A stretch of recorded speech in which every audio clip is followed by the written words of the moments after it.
To Brexit now, where talks are on hold, according to Europe's top negotiator, Michel Barnier. He says there are significant gaps and the two sides will go away to debrief their respective bosses, the British Prime Minister Boris Johnson and the European Commission President Ursula von der Leyen. Those two are to discuss the situation on Friday ahead of a European Council. The two sides are trying to agree a trade deal before next week's summit. The French European minister says any deal could be vetoed if it wasn't good for France. Meanwhile, Europe's Economics Commissioner says the impact of a messy Brexit is still unknown. Paolo Gentiloni already thinks a V-shaped recovery is off the table, and he told me the negotiators need to do their job. In our forecast that I present every 3 months, we have always downside risk to the forecast, and normally is new lockdowns. Upside risk to the forecast, and normally is the vaccine. And then we have unknown factors to the forecast, and normally it's Brexit.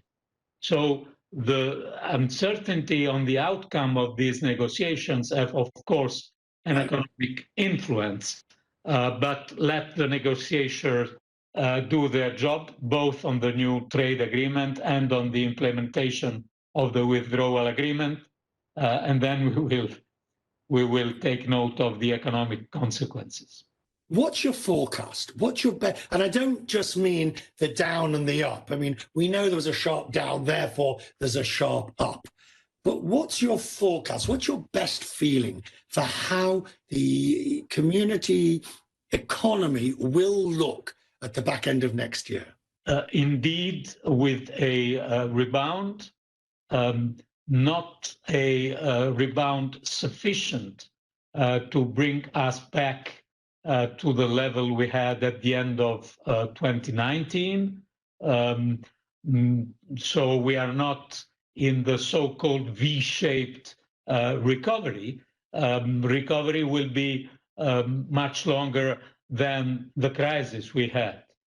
But of course, the horizon with vaccine is giving a lot of more optimism.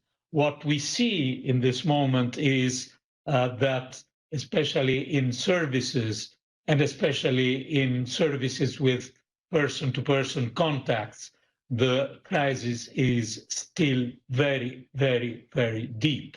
Manufacturing is doing better, but we can't imagine to be back to the level of growth of the pre-pandemic era before 2022 and maybe end of 2022.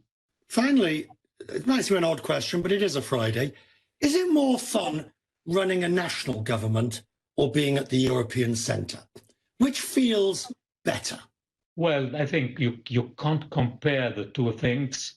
And maybe the pandemic even widened the differences. Because the main difference is you don't have an immediate contact with your citizens, your public opinion, your own media, etc. You are a little bit more working from your room, your offices, with a very good technocracy, and deciding very important thing, maybe even more important than at national level.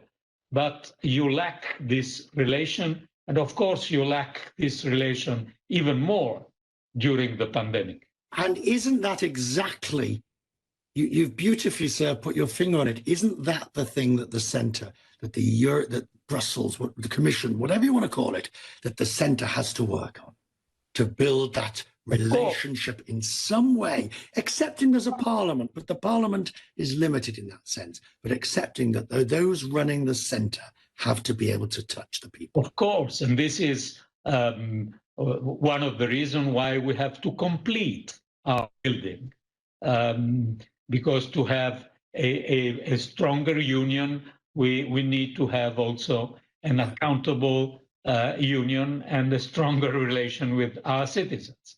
We have a long way to go ahead, and but I think it's the right one for the future of Europe.